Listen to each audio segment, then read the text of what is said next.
परम पूज्य प्रातः स्मरणीय त्याग मूर्ति वीतराग परम तपस्वी, हम सब के प्रेरणा स्रोत, मार्गदर्शक, हमारे और आपके जीवन का कल्याण करने वाले, लोक और परलोक को सुधारने वाले, परहित और परोपकार की साक्षात मूर्ति, अध्यात्म पथ के पथ प्रदर्शक, निस्वार्थ भाव से देश और समाज की सेवा करने वाले हमारे प्यारे प्यारे श्री सद्गुरुदेव जी महाराज।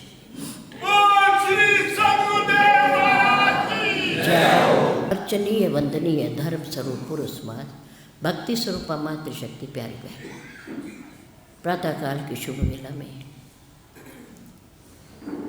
श्री लक्ष्मी नारायण मंदिर के भव्य प्रांगण में परम पूज्य गुरुदेव जी के चरणारविंद में परमपिता परमात्मा को साक्षी मानते हुए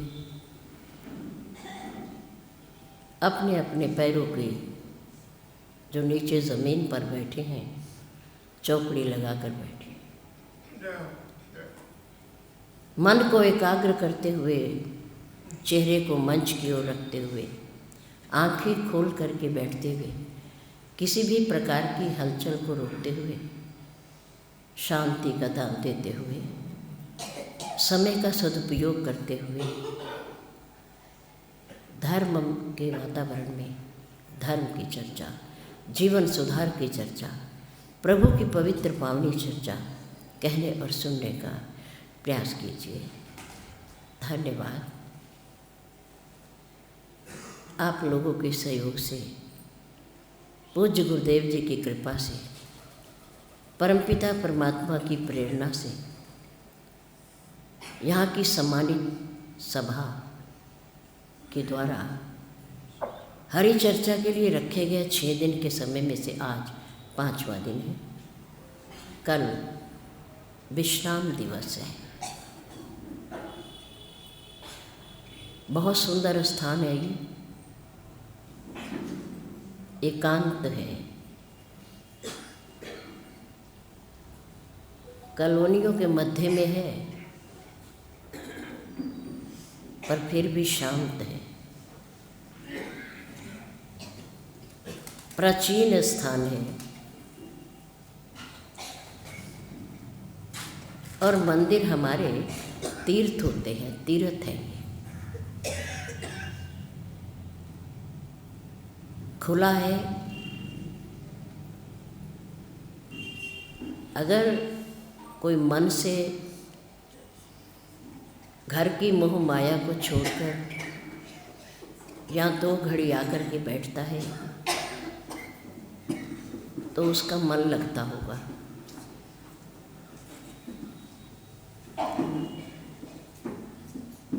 ये वो स्थान है,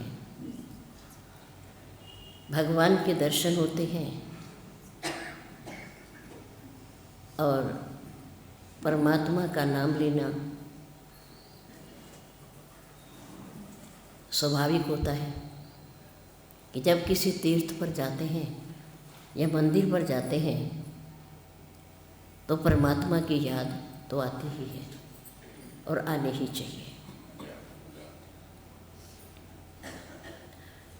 किसी जिज्ञासु ने महापुरुषों से प्रश्न किया कि शास्त्रों में ऐसा कहा गया है और हमने सुना भी है और महापुरुष भी ऐसा कहते हैं कि परमात्मा सर्वत्र है, सब जगह है। महान पुरुषों ने कहा, हाँ, इसमें कोई संदेह तुम्हें? जिज्ञासु ने कहा, संदेह तो नहीं है, पर मैं ये सोच रहा हूँ कि अगर परमात्मा सब जगह है तो हमें मंदिर जाने की ज़रूरत क्या है? मंदिर क्यों जाए जब सब जगह है? तो मंदिर में कोई विशेष थोड़ी है। अगर वो सब जगह है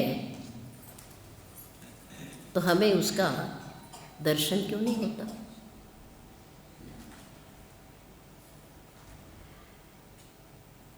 महान पुरुषों ने कहा परमात्मा का दर्शन एक अनुभूति है।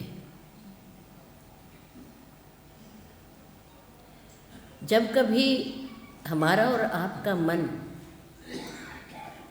बिना कारण आनंदित हो रहा हो, किसी की भलाई करने का मन कर रहा हो,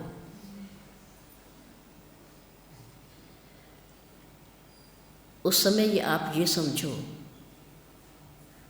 कि आपके अंदर परमात्मा प्रेरणा कर रहा है। अनुभव करो।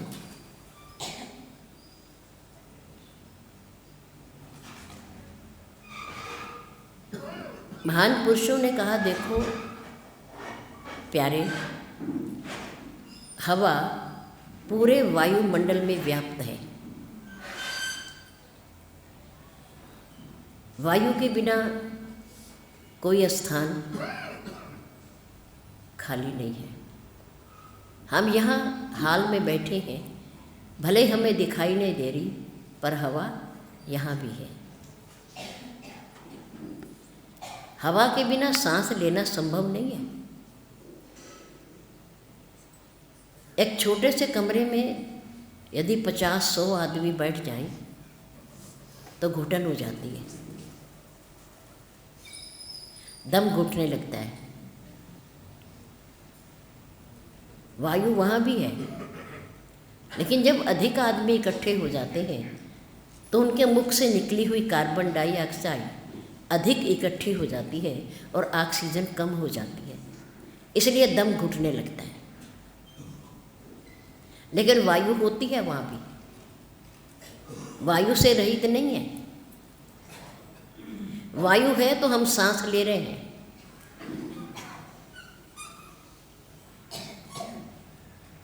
जैसे जैसे हम ऊपर पहाड़ों पर जाते हैं, ऊंचाई पर चढ़ते हैं, तो वहाँ ऑक्सीजन की कमी हो जाती है और हमें सांस में परेशानी होने लगती है। वायु का प्रवाह नीचे समतल मैदानों में अच्छा होता है। वायु पूरे वायुमंडल में है, पर हमें दिखाई नहीं देती। फिर कभी कभी सूर्य की गर्मी से जब हमें ऊष्मा मिलती है, हमें महसूस होने लगता है कि बहुत गर्मी है, तो हम भाग करके किसी वृक्ष के नीचे जाते हैं। वायु सब जगह है, हवा सब जगह है, सर्वत्र है, लेकिन फिर भी गर्मी से तप्त होकर के हम किसी वृक्ष की खोज करते हैं और उसके नीचे जाकर खड़े होते हैं, या किसी पंखे के नीचे जाकर खड़े होते हैं। वायु सब जगह है, पर शीतल वायु हमें कहाँ मिलेगी?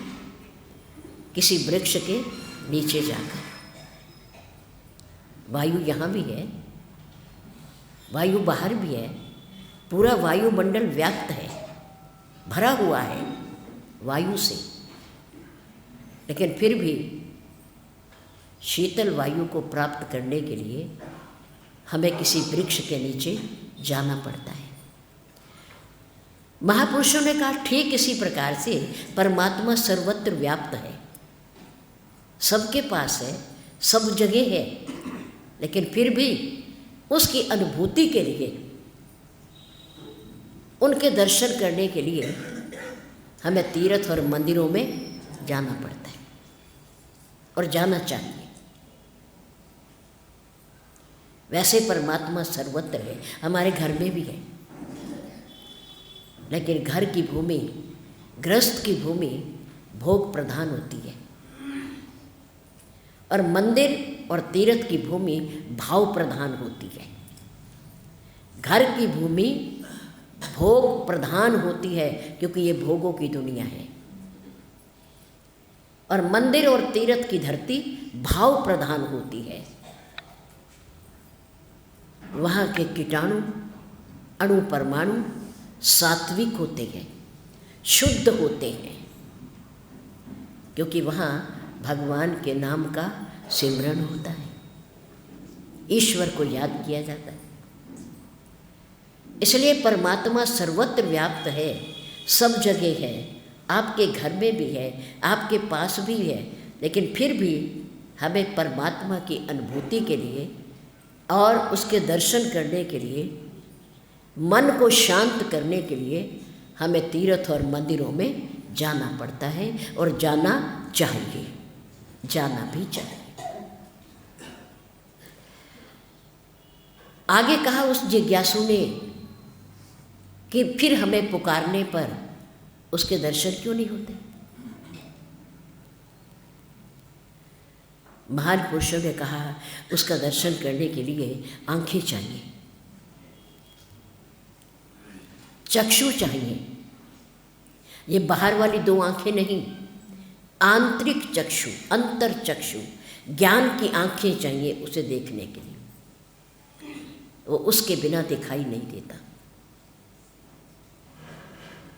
महान पुरुषों ने जिज्ञासु के चेहरे की तरफ देखा, विचार किया कि अभी इसके मन की भावना पूरी नहीं हुई है, नहीं हुई है।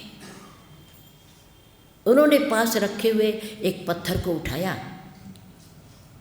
और अपने पैर पर दे मारा। जिज्ञासु कहने लगा, ओहो महाराज जी, ये क्या किया आपने? आपने पैर पर पत्थर दे मारा। आपको दर्द हो रही होगी, आपको पीड़ा हो रही होगी, चोट लग गई होगी आपको। महान पुरुषों ने कहा, जो जिसको तुम पीड़ा कह रहे हो, दर्द कह रहे हो, तुम ही बताओ कि वो कहीं दिखाई दे रही है?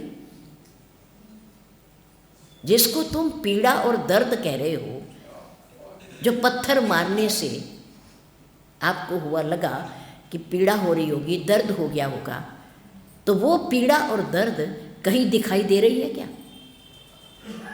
जिज्ञासु ने कहा नहीं। जैसे दर्द एक अनुभूति है, पीड़ा एक अनुभूति है, ऐसे ही परमात्मा का दर्शन भी एक अनुभूति है। हमारे मन के अंदर अच्छे भाव उठ रहे हो, मंदिर जाने की प्रेरणा हो रही हो, तो मानो हमारा भगवान हमारे पास है। आनंद की लहरें उठ रही हो, कीर्तन हो रहा था, मातृशक्ति भजन बोल रही थी, आनंद मिल रहा था। आनंद परमात्मा का स्वरूप है। आनंद का मिलना ही भगवान का मिलना है, ईश्वर का मिलना है। ईश्वर कहीं साक्षात सामने आकर खड़ा नहीं होता, वो अंदर अनुभूति पैदा करता है, प्रेम पैदा करता है, भाव पैदा करता है, किसी की सहायता की प्रेरणा पैदा करता है। परमात्मा अंदर आकर, परमात्मा एक अनुभूति है, उसका अनुभव किया करो। एकांत में बैठकर, घर के किसी कोने में, शांत वातावरण में बैठकर 2 घड़ी उसका नाम लिया करो। अंदर ही अंदर आपको उसकी अनुभूति होने लगेगी। और अनुभूति ही आनंद है, आनंद ही परमात्मा का स्वरूप है। मन मुस्काई भानुकुल भानु, राम सहज सहज स्वाभाविक, राम सहज आनंद निधानु। निधानु भंडार है, घर है परमात्मा आनंद का। उसके प्रेम का एक भी कण मिल जाए, मानो परमात्मा मिल गया, ईश्वर मिल गया। हमारा हृदय आह्लादित होने लगे। प्रभु कहता है, मम गुण गावत पुलक शरीरा। मानो आप कीर्तन कर रहे हो, भजन कर रहे हो, आपके शरीर में रोमांच हो रहा है, पुलकित हो रहा है, प्रेम के आंसू बह रहे हैं, वाणी गदगद हो रही है, तो समझ लो कि परमात्मा आपके अंदर बैठा है, आपको आनंदित कर रहा है।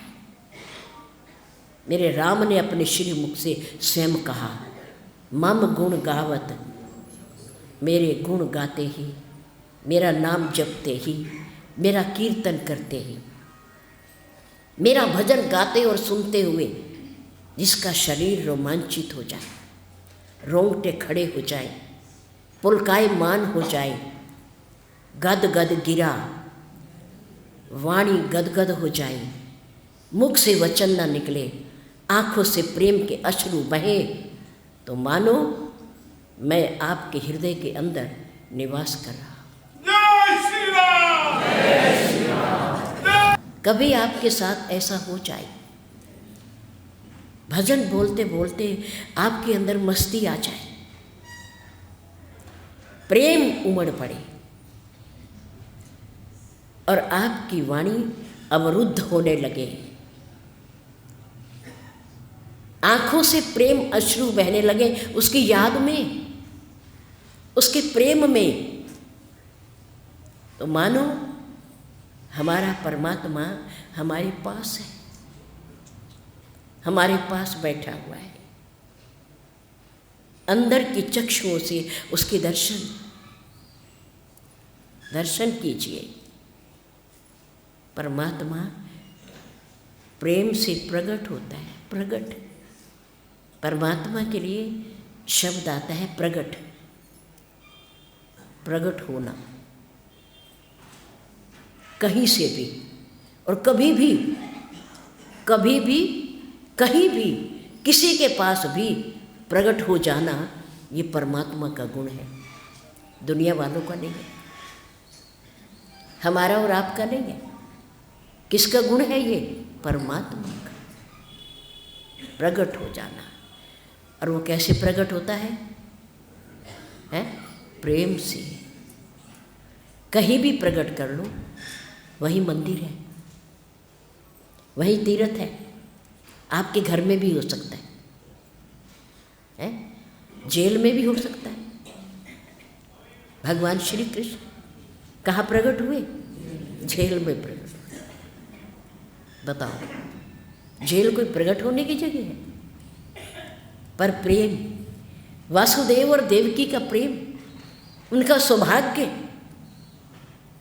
उनके पिछले जन्म के तप और तपस्या, सिमरन, जिसके वशीभूत होकर के भक्त जहाँ भी है, चाहे वो जंगल में है, चाहे वो घर में है, चाहे वो तीर्थ में है, चाहे जेल में है, वो कहीं भी है, वो उसी के सामने प्रकट हो जाता है,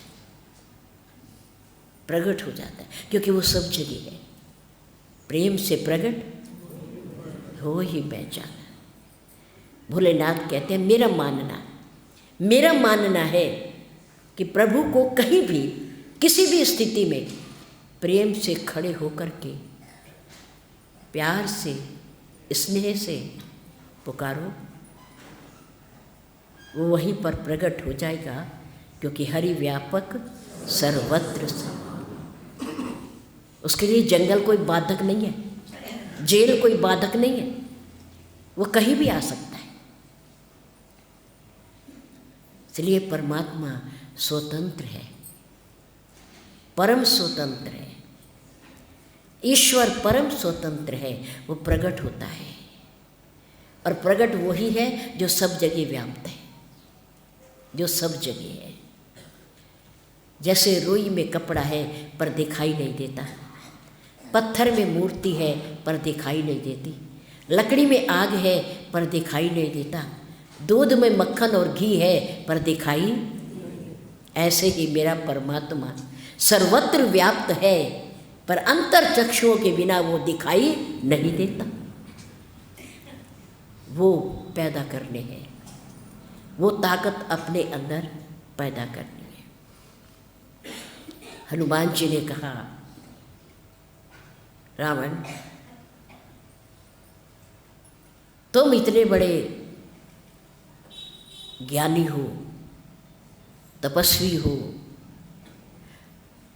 आपको भगवान ने दर्शन दिए, ब्रह्मा जी ने, भगवान शंकर ने, भगवान विष्णु ने साक्षात दर्शन किए आपने। और एक और अद्भुत बात कि आपने अपनी तपस्या के बल पर भोलेनाथ और पार्वती के सहित कैलाश पर्वत को उठा लिया, कैलाश पर्वत को। और आपने भगवान की भक्ति करते हुए फूलों की जगह, पूजा की सामग्री की जगह अपने सिर काट काट कर चढ़ा दिए। कितने बड़े ज्ञानी हो, तपस्वी हो, भगवान के प्रेमी हो, पर ये सब खूबियाँ होते हुए आपके अंदर एक कमी है, और वो कमी है अहंकार की, अभिमान की। इसे निकाल दो तो तुम परमात्मा के परम भक्त हो, परम भक्त हो, जिसके दरवाजे पर जिसकी आराधना की जाए, अगर वो स्वयं पूजा लेने आ जाए, बैठ करके मंत्रों को सुने और पूजा स्वीकार करे, इससे अच्छी और क्या बात होगी। पर तुम्हारे जीवन में अहंकार की जो बीमारी है, जो परमात्मा को बिल्कुल भी पसंद नहीं है, उसके कारण उसके पीछे तुम्हारे सारे गुण छिप गए, सारे गुण छिप गए। एक अहंकार ने तुम्हारे जीवन की सभी खूबियों को छिपा दिया। इसे छोड़ दो और राम नाम बिन गिरा न सोहा, देख विचार त्याग मद मोहा। हृदय में विचार कर। ये वाणी, भगवान का विरोध नहीं करना। इस वाणी से भगवान का विरोध नहीं करना। विरोध से भगवान को क्रोध आ जाएगा, क्रोध आ जाएगा। विरोध नहीं करना, प्रेम करना है, नाम लेना है इस जीवा से उसका। तुम नाम लेने वाले का भी विरोध करते हो, विरोध करते हो।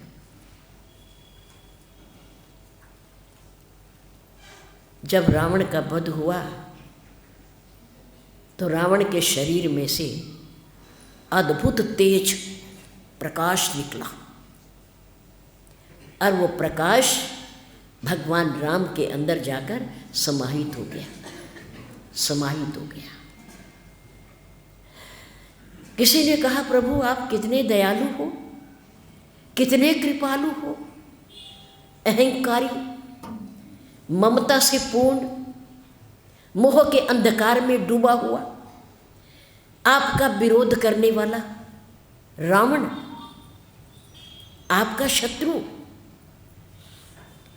और अंत समय में आपने कितनी कृपा की उस पर, कितनी कृपा की कि उसके तेज को अपने अंदर समाहित कर लिया, अपने हृदय में स्थान दे दिया उसे। आप कितने दयालु। मेरे राम ने कहा, रावण विरोधी जरूर रहा, शत्रु जरूर रहा, लेकिन जब कोई मेरा नाम लेता था उसके सामने तो उसे डांट कर कहता था, तुम मेरे सामने राम का नाम नहीं लोगे।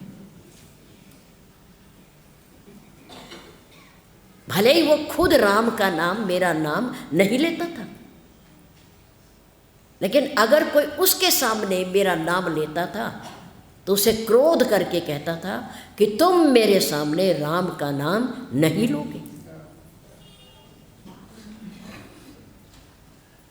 गोस्वामी तुलसीदास जी ने लिखा, मेरे राम इतने दयालु हैं, इतने नम्र हैं, इतने कृपालु हैं, दीन बंधु हैं, दीनानाथ हैं, भाव कुभाव अनख आलस हूँ, नाम जपत मंगल दिशि दस हूँ।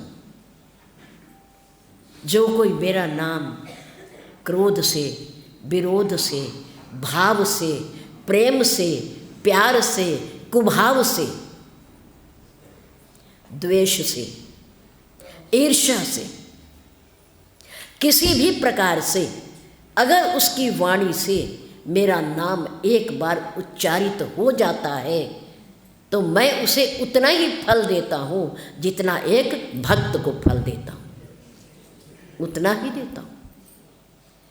रावण ने मेरा नाम लिया है, जरूर लिया है, भले द्वेष के कारण लिया हो, क्रोध में आकर लिया हो, विरोध के कारण लिया हो, लेकिन उसने मेरा नाम लिया है।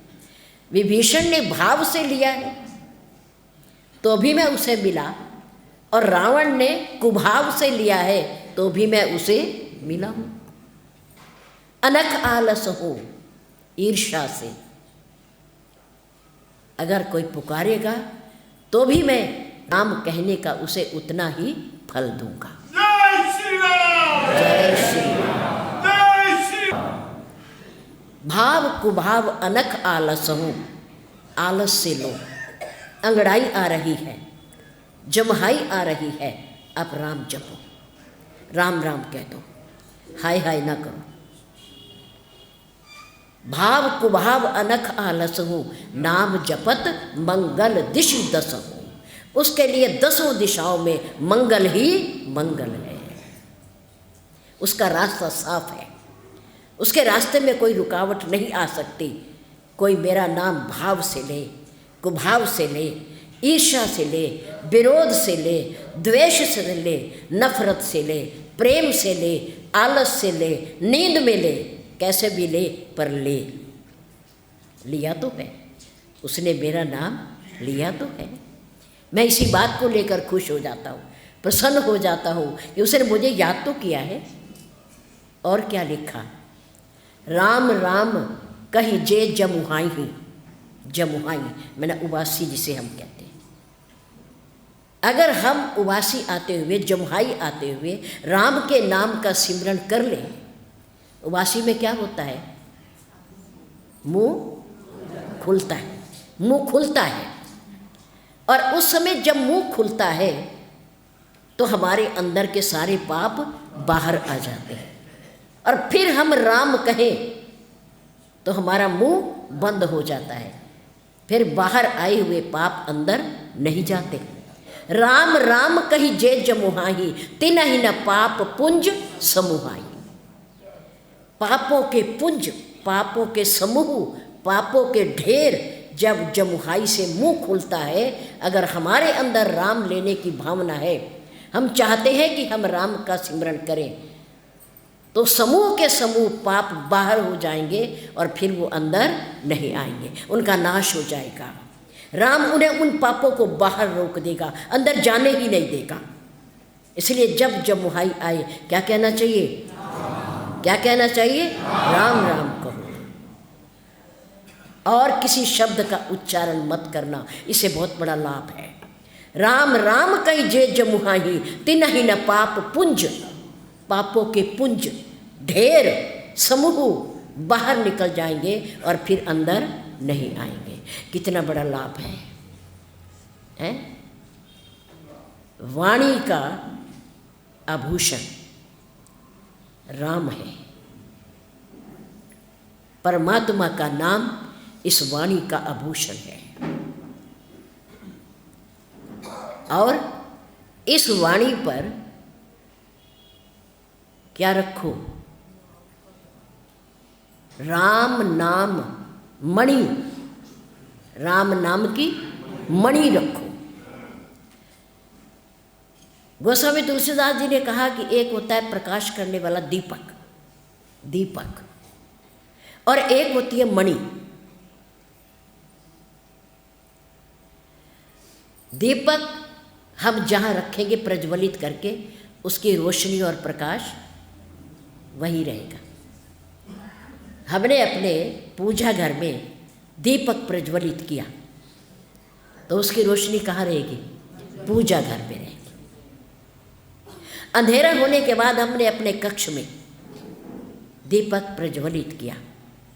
बिजली कह लो, जो आजकल दीपक तो रहे नहीं, लालटेन तो रहे नहीं, बिजली बल्ब हमने जलाया तो उसका प्रकाश उस कमरे में रहेगा जिस कमरे में हमने उसे जलाया है।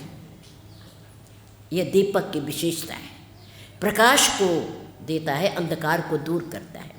लेकिन कहाँ के अंधकार को? जहाँ हम इसे प्रज्वलित करेंगे, जगाएंगे, वहाँ का प्रकाश भागेगा। लेकिन गोस्वामी तुलसीदास जी ने कहा, मैं तुम्हें एक ऐसी युक्ति बताता हूँ कि जिसके प्रज्वलित करने से अंदर का प्रकाश भी आएगा और बाहर का भी प्रकाश आएगा। अंदर भी उजाला होगा और बाहर भी उजाला होगा। ऐसी कौन सी युक्ति है? कौन सा दीपक है? वो कह रहे, मानो हमने दीपक प्रज्वलित करके अंदर कमरे में नहीं रखा। पहले हमने देखा है, हमने भी ऐसा किया घरों में जब लालटेन होती थी, है ना। लालटेन प्रज्वलित करी और उसे मकान की दहलीज में रख दिया, टांग दिया। उससे क्या होता था? लालटेन का प्रकाश अंदर भी और बाहर भी। लालटेन एक और प्रकाश दो जगह, दीपक एक और प्रकाश उसका दो जगह। किस कारण? दहलीज पर टांगने से, रखने से उसका प्रकाश दोनों स्थानों पर, अंदर भी और बाहर भी। उन्होंने कहा, ठीक इसी प्रकार से राम नाम की मणि रूपी दीपक, राम नाम मणि की का दीपक अपनी जीवा की दहलीज पर रख दो, जीवा की दहलीज पर रख दो। क्या होगा? इस मणि से, जीवा रूपी दहलीज पर मणि रखने से, राम नाम रूपी मणि का दीपक रखने से प्रकाश हमारे अंदर भी होगा और हमारे बाहर भी होगा।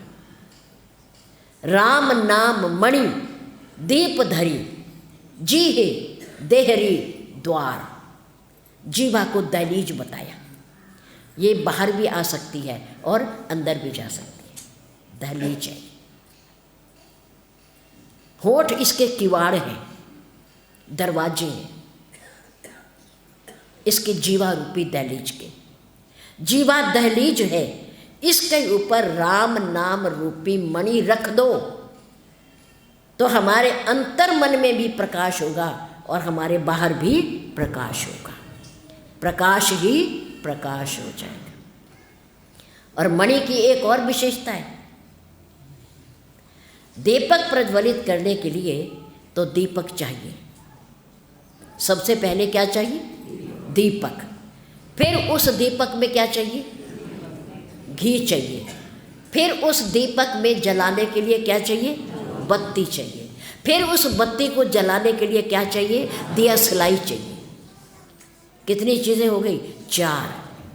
दीपक, घी, बत्ती और दिया सलाई, 4 चीज़ें चाहिए। चारों हमें प्राप्त हो गई। दीपक में हमने घी डाल दिया, घी में हमने बत्ती लगा दी, दिया सलाई मिल गई, हमने उस बत्ती को प्रज्वलित कर दिया। दीपक प्रज्वलित हो गया। एक बात याद आई, दीपक को कभी जलाना ना कहा करो। मंदिर में आप दीपक रखते हैं तो उसे जलाना नहीं कहना। यहाँ रखो चाहे घर में रखो, कहीं भी रखो, दीपक को क्या कहते हैं? जगाना। क्या कहते हैं? जगाना या प्रज्वलित करना, जलाना नहीं। जलाना शब्द शुद्ध नहीं है। अगर आप कहते भी हो कि दीपक जला दे अंदर मंदिर में जरा, तो आज से कहना बंद कर देना। जो सुन रहे हैं, आज से दीपक जलाना कहना बंद कर देना और दीपक जगाना और दीपक प्रज्वलित करना प्रारंभ कर देना। जलाना नहीं कहना। अग्नि जलाना होता है, चिता को जलाना होता है? जलाना अशुद्ध शब्द है, शुद्ध नहीं है। शुद्ध शब्द है जगाना और प्रज्वलित करना भगवान के आगे। मानो दीपक प्रज्वलित हो गया, आपने रख दिया, पर आपने पंखा चला दिया, पता नहीं चला, या हवा का झोंका आ गया, पता नहीं चला, तो वो दीपक की बत्ती बुझ गई, अंधेरा हो गया। लेकिन राम नाम की मणि एक ऐसा दीपक है, एक ऐसा प्रकाश है जिसके बुझने का कोई डर नहीं है। इसलिए शास्त्रों में लिखा कि ज्ञान दीपक है, ज्ञान दीपक है और भक्ति मणि है। राम भक्ति चिंतामणि सुंदर, बसहि गरुड़ जाके उर अंतर, परम प्रकाश रूप दिन राति, नहीं चाहिए कछु दिया घृत बाती। परम प्रकाश राम नाम रूपी मणि को जीभ पे रखते ही परम प्रकाश हो जाएगा हृदय के अंदर, फिर रात आएगी नहीं। जब प्रकाश मिटेगा नहीं तो रात कहाँ से आएगी, अंधेरा कहाँ से होगा। परम प्रकाश, इस मणि का प्रकाश दिन को भी रहता है और रात को भी रहता है, घर में भी रहता है, बाहर भी रहता है, अंदर भी रहता है, हर स्थान पर रहता है। राम नाम मणि दीप धरी, जीह देहरी द्वार, तुलसी भीतर बाहर जो चाहसी उजियार। अगर उजाला चाहते हो कि हमारे बाहर भी उजाला हो, प्रकाश हो, अंदर भी उजाला हो, प्रकाश हो, प्रभु का प्रेम हो, तो राम नाम रूपी मणि को अपनी जीवा के ऊपर रखो ताकि परम प्रकाश रहे। आते जाते हुए, चलते फिरते हुए, खाते पीते हुए, सोते जागते हुए, उठते बैठते हुए क्या करो, क्या करो? कोई मोल नहीं लगता, कोई कीमत नहीं इसकी, और अनायास बिना प्रयास के जब आपको अभ्यास हो जाएगा राम कहने का, तो वो अपने आप निकलता रहेगा। आपको जपने का भी प्रयास नहीं करना पड़ेगा, अपने आप। आपको घर में रहते हुए किसी बालक का नाम पुकारने की आदत हो जाती है। होता है ऐसा? आपके घर में 2-3 बच्चे हो, एक थोड़ा बाहर रहता हो, एक घर में ज़्यादा रहता हो, एक बहुत नज़दीक रहता हो, एक थोड़ा दूर रहता हो, है दोनों बच्चे आपके, लेकिन जो पास रहता है आपके, उसका आप नाम बार बार पुकारते हो, बार बार पुकारते हो। आपको उसके नाम पुकारने का अभ्यास हो जाता है। दूसरा बच्चा आता है दूर से कुछ दिन के लिए, आपको ध्यान नहीं रहता कि ये दूसरे नाम का बच्चा है, आप उसी बच्चे का नाम पुकार देते हो। बच्चा कहता माँ क्या है ये, इतने दिनों बाद तो आया हूँ और फिर भी आपको मेरे नाम का पता नहीं, आप उसी का नाम लिए जा रहे हो, उसी का नाम लिए जा रहे हो। क्यों लिए जा रहे हो? क्योंकि उसके नाम का उन्हें अभ्यास है, वो पास रहता है, दिन और रात वो पास रहता है, वो सेवा करता है, वो भोजन लाता है, वो दवाई लाता है, इसलिए माँ उसका नाम पुकारती है। तो दूसरा बच्चा आ जाने पर भी उसे ध्यान नहीं रहता कि ये मेरा दूसरा बच्चा है, उसको भी उसी नाम से पुकारने लगती है। ठीक इसी प्रकार से अगर हमें और आपको भगवान का नाम पुकारने की आदत हो जाएगी तो अंत समय में भी किसी को कहना नहीं पड़ेगा अरे राम भजो, राम भजो, राम का नाम लो, राम का नाम लो, कहना नहीं पड़ेगा। फिर अपने आप स्वतः अंदर से राम नाम का जाप होता रहेगा, करना नहीं पड़ेगा, फिर करना नहीं पड़ेगा। अभ्यास की बात है, अभ्यास की बात है। माला फेरते समय हम कहते हैं पर देवी जी मन नहीं लगता, पता नहीं क्या बात है।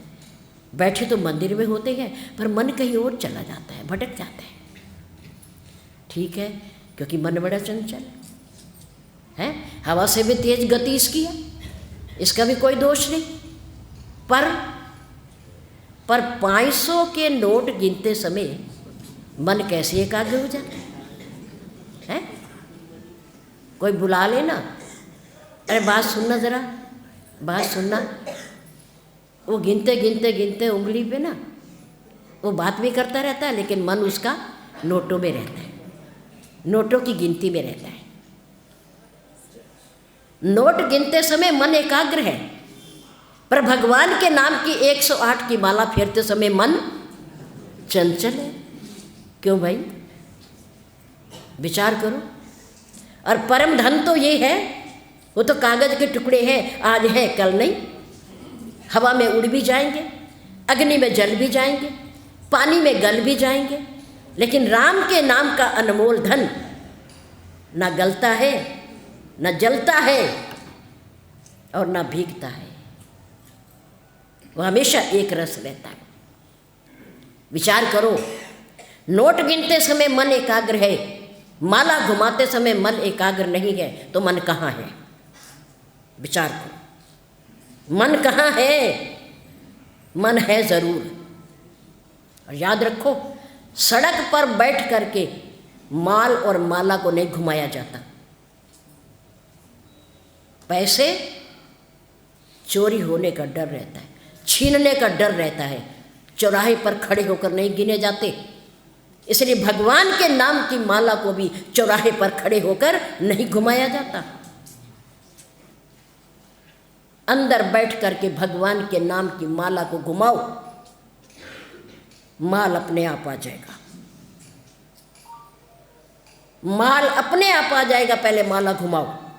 राम के नाम की अनमोल धन है वो, अनमोल हीरा है वो मणि है, चिंता मणि है, अनमोल है वो, उसकी कोई कीमत नहीं, सब मूल्यों से बाहर है, कोई कीमत नहीं चुका सकता उस राम नाम की। माला माल होना चाहते हो, घर में बरकत चाहते हो, सुख और शांति चाहते हो,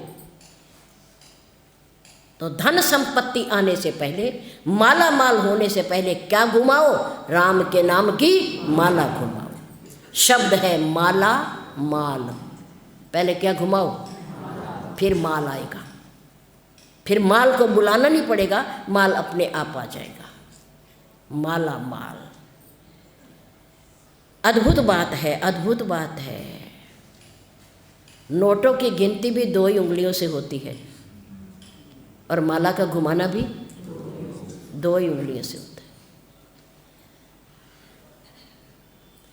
नश्वर माया, आने और जाने वाली, परछाई की तरह रहने वाली ये माया, इसको छोड़कर पहले भगवान के नाम की माला को घुमाया करो, तब अपने आप माला माल हो जाओगे। जिसकी माला घुमाओगे वो माल अपने आप दे देगा, भरोसा रखो, चिंता ना किया करो।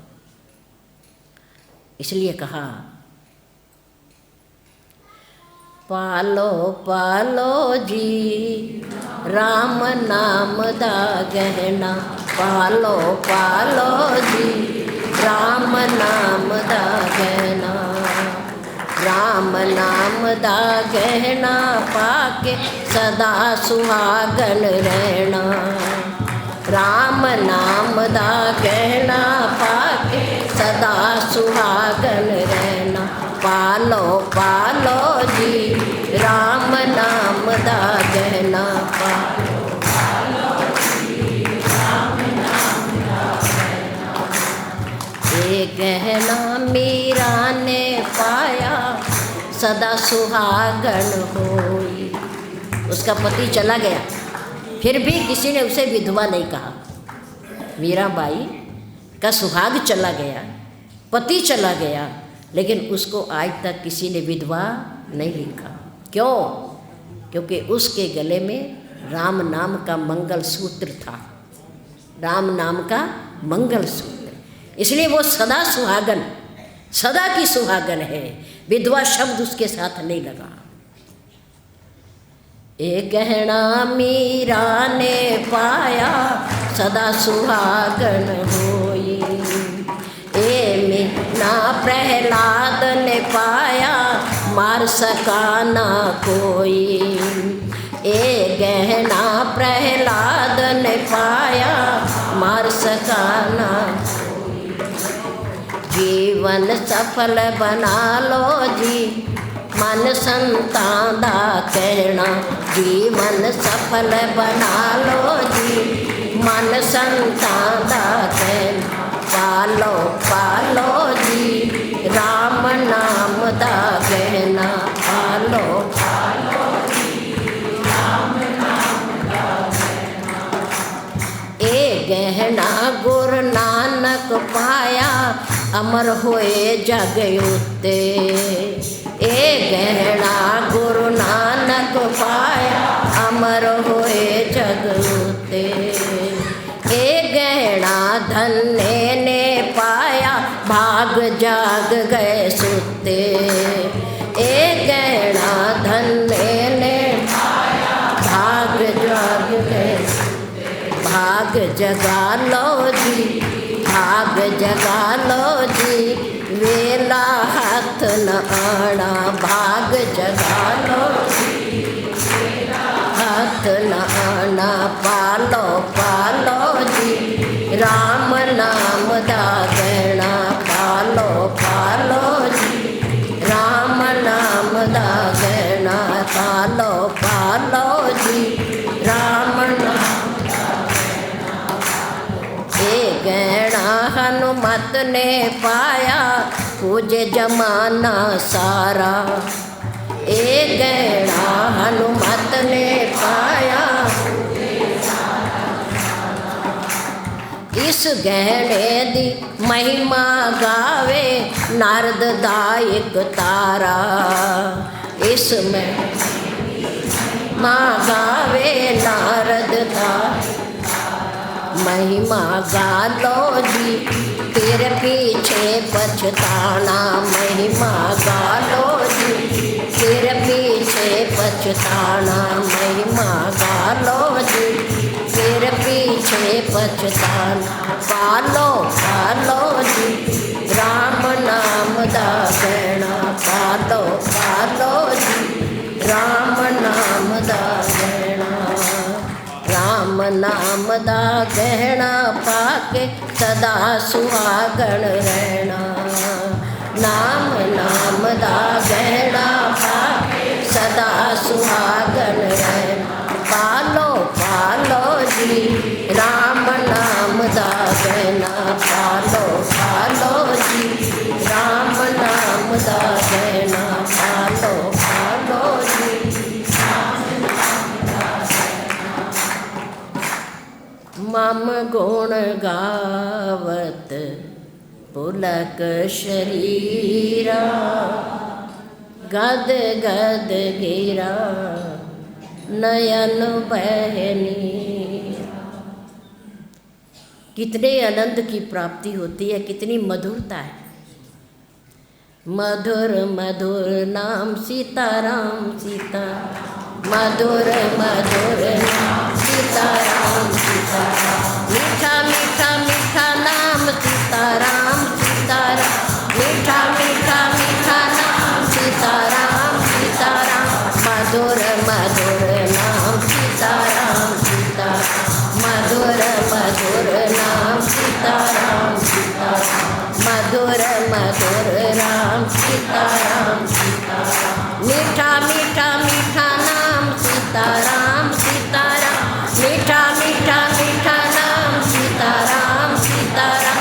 मधुर मधुर नाम सीताराम सीताराम, मधुर मधुर नाम सीताराम सीताराम, मधुर मधुर नाम सीताराम सीताराम। इसका नाम लेने से वाणी भी मीठी हो जाती है। नीलाचल पर्वत पर कल्प के अंत होने पर भी जिसका नाश नहीं होता, काग वशुंड जी बैठे, भक्ति के आचार्य। उनके पास जब गरुड़ जी पक्षियों के राजा, उनके बादशाह पहुँचे, तो जितने पक्षी बैठे थे हंस रूप में, वो सारे खड़े हो गए, क्योंकि राजा आए, राजा का सम्मान करना बनता है। भले ही वो बाद में बताएंगे कि मैं क्यों आया हूँ, पर एक बार राजा को आता हुआ देखकर सारे पक्षी खड़े हो गए, जो श्रोता के रूप में बैठे थे और काग वशुंड जी वक्ता के रूप में। आते हुए देख करके उन्हें सब खड़े हुए, तो उन्हें सम्मान के साथ पूजा कीन अधिक अनुरागा, बड़े प्यार के साथ, आदर के साथ अपने शहंशाह का पूजन किया, सम्मान किया, गले में हार पहनाया, चरणों को धोया, आसन बिछाया और बैठाया। बैठिए, बैठिए। आने वाले का स्वागत इसी तरह किया जाता है। पूजा कीन अधिक अनुरागा, मधुर वचन तब बोले ओ कागा। कैसे वचन बोले?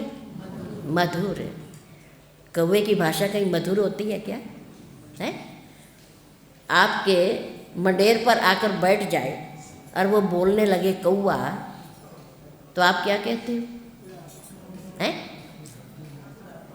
भला बुरा क्यों बोल रहा है? क्यों कान खा रखे? लेकिन वहाँ श्री रामचरितमानस की महानता, महिमा और राम नाम की महिमा, कि वहाँ बैठा हुआ कौवा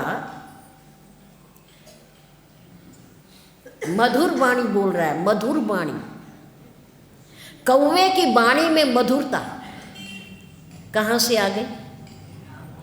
हैं? राम के नाम से आ गई, क्योंकि वो नित्य प्रतिदिन राम की पूजा करते हैं, राम का नाम लेते हैं, उसके नाम की माला घुमाते हैं, उनका सिमरन करते हैं, चिंतन करते हैं। तो मेरे राम की मधुरता के कारण, नाम की मधुरता के कारण एक कर्कश कौवे की वाणी भी कैसी हो गई है? मीठी हो गई है, मीठी हो गई है। अगर हम अपने जीवन में राम को धारण कर लें, राम के गुणों को धारण कर लें, राम की महिमा को धारण कर लें, राम की मर्यादा को धारण कर लें, तो बताओ, जब एक कौवे की वाणी मधुर हो सकती है, कठोर, तो हमारा और आपका जीवन मधुर होगा कि नहीं होगा? हैं? मीठा होगा, होगा, पर उससे पहले काम हमें करना पड़ेगा। राम नाम की मधुरता जीवन में हमें लानी पड़ेगी। उसके बाद हमारा जीवन और हमारी वाणी और हमारे कर्म सब मधुर हो जाएंगे, सब मीठे हो जाएंगे। ये भगवान के नाम की विशेषता है। इसे कोई भी लेता है, वो मधुर हो जाता है। मधुर वचन तब बोले ओ कागा, नाथ कृतार्थ भयऊ मैं। हे मेरे बादशाह, मेरे सम्राट, मेरे शहंशाह, आज मामूली सी प्रजा के द्वार पर मेरा बादशाह आ गया, राजा आ गया। आज मैं कृत्य हो गया, धन्य हो गया, मैं धन्य हो गया। नाथ कृतार्थ भयऊ मैं, कहे काग वशुंड जी पूछ रहे हैं कि आयसु देहु सो करहु मैं, प्रभु आयो कही काज। नाथ कृतार्थ भया हूँ मैं कृत्य हो गया। तब दर्शन खगराज, हे पक्षियों के राजा, आज आपके दर्शन करके मैं धन्य हो गया, मैं कृत्य हो गया। स्वामी सेवक के घर आ गया चल के, मैं कितना प्रसन्न हूँ आज। नाथ कृतार्थ भयऊ मैं, तब दर्शन खगराज, आयसु देव सो करहु मैं। प्रभु आयो के ही काज। आप आज्ञा कीजिए। आप कैसे आए आज? अचानक कैसे आ गए बिना बताए? आपके आने का कारण क्या है? आप बताइए, बताइए, मैं वही करूँगा आज। आज का सत्संग भी वही होगा जो आप चाहेंगे। आप बताइए, आप कैसे आए? गरुड़ जी पुलकित हो गए। काकभूषुंड जी की वाणी को सुनकर पुलकित हो गए कि देखो, मैं तो श्रोता बन के आया हूँ, ये वक्ता है, ये भक्ति के आचार्य हैं। इनके शरीर का कभी नाश नहीं होता, युग समाप्त हो जाते हैं, पर ये अमर हैं, ये अमर हैं। और फिर भी देखो, मुझे बड़ाई दे रहे, मेरा सम्मान कर रहे। गरुड़ जी ने कहा, नहीं नहीं, तुम मेरे दर्शन करके कृतार्थ नहीं हुए। मेरी बात सुनो, जो मैं सुन के आया हूं तुम्हारे बारे में। सदा कृतार्थ रूप तुम। आप कृतार्थ अब नहीं हुए, आप तो कृत्य कृत्य का रूप हो। जो आपको देखता है वो भी कृत्य कृत्य हो जाता है। सदा कृतार्थ रूप तुम, कहे मृदु वचन खगेश, जिनकी स्तुति सादर निज मुख कीन महेश। आप तो सदा कृतार्थ रूप हो मेरे दर्शन से। अब कृत्य कृत्य हुए? नहीं नहीं, कृत्य कृत्य तो मैं हुआ हूं कि आप जैसे भक्त के मुझे दर्शन हुए हैं। और पूछ रहे हो क्यों आए हो?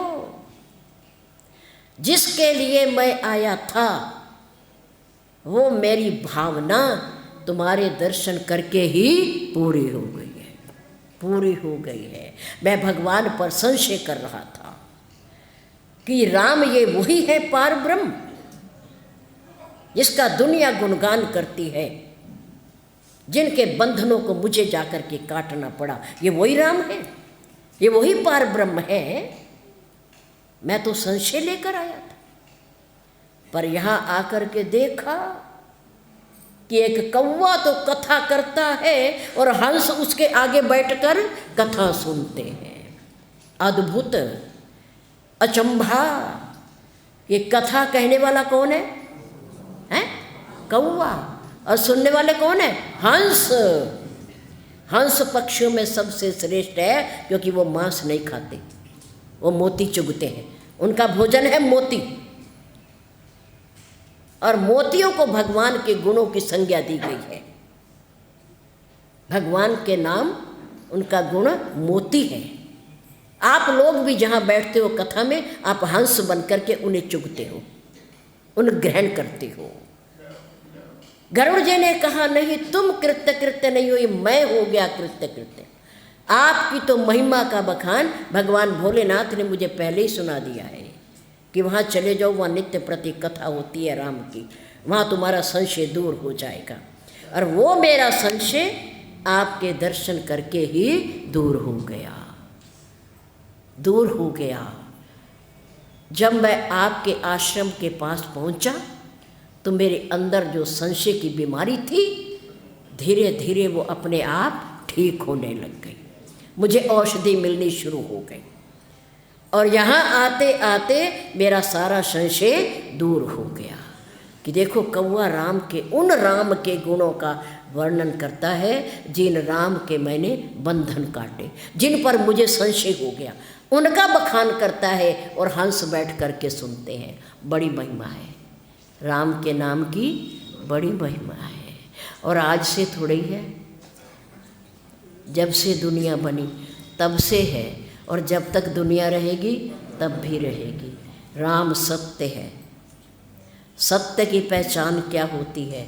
जो तीनों कालों में एक सा रहता है, भूतकाल में, वर्तमान में और भविष्य में। तीनों कालों में एक रस रहता है, वो सत्य है। संसार झूठा है, झूठा है। ये पल पल काल के गाल में जा रहा है। आज है, कल नहीं है। हमारी उम्र, हमारा शरीर, भोग पदार्थ सब धीरे धीरे पीछे जा रहे हैं, पीछे जा रहे हैं। ये झूठ है जो दिखाई दे रहा है, और जो दिखाई नहीं दे रहा वो सत्य है। परमात्मा सत्य है, लेकिन ये दुनिया और संसार असत्य है, ये झूठा है। सत्य को पकड़ो और सत्य ही एक दिन काम आएगा। विभीषण ने कहा तू झूठ है, तू झूठ है, आज नहीं है कल नहीं रहेगा। मैं जा रहा हूँ सत्य के पास, मैं सत्य को पकड़ूंगा। तूने भोगों को पकड़ रखा है, तूने मोह और ममता का जाल पूरा बुन रखा है। तू असत्य की दुनिया में है, पर मैं सत्य की दुनिया में जा रहा हूँ। राम सत्य संकल्प प्रभु, सभा काल बस तोरी। अब हो पता नहीं कब मिट जाओ, कुछ पता नहीं है, तुम असत्य हो, मैं सत्य की खोज में जा रहा हूँ। और वास्तव में विभीषण को सत्य की प्राप्ति हुई और ऐसा राज्य दिया अखंड, जिसके कभी टुकड़े नहीं हो सकते। जो राम का नाम लेता है, राम अखंड है, राम सत्य है, वो सत्यता को प्राप्त करता है, अखंडता को प्राप्त करता है। यही राम के नाम की महिमा है। इसलिए आते हुए, जाते हुए, मिलते हुए, बिछुड़ते हुए, उठते हुए, बैठते हुए, सोते हुए, जगते हुए, खाते हुए, पीते हुए, क्या कहना चाहिए? जब मिला करो आपस में, सबसे सुंदर संबोधन है ये, सबसे सुंदर, सबसे आसान और सरल कौन सा संबोधन है? नमस्ते के लिए तो हाथ जोड़ने पड़ते हैं, है ना, जोड़ने पड़ते हैं ना। और प्रणाम करने के लिए मत्था टेकना पड़ता है, झुकना पड़ता है। पर राम राम के लिए कुछ भी नहीं करना पड़ता। जा रहे हो, बगल में से गुजर रहे हो, कहते राम राम भाई। कितना सुंदर संबोधन है। इसे पकड़ो, इसका अभ्यास करो, अंत तक काम आएगा, अंत तक। इसकी इतनी बड़ी महिमा, इससे भी बड़ी है, हम तो कह भी नहीं सकते। इससे भी नेति नेति कई वेद निरूपा, चिदानंद निरुपाधि अनूपा। परमात्मा वेदों से परे है, उपाधि से परे है। और नेति ऐसा नहीं, ऐसा नहीं, भक्तों ने ऐसा कहा। परमात्मा आनंद स्वरूप है। कल विश्राम का दिवस है। एक दिन तो जिद छोड़ दो, जल्दी भोग डाल देंगे हम, देर नहीं करने की। आप सोचो ना कल भोग है, अब देर लग जाएगी, देर लग जाएगी। नहीं, देर नहीं, कथा इसी समय होगी, भगवत नाम की चर्चा इसी समय होगी और आपको समय से छोड़ देंगे। बहुत बहुत धन्यवाद।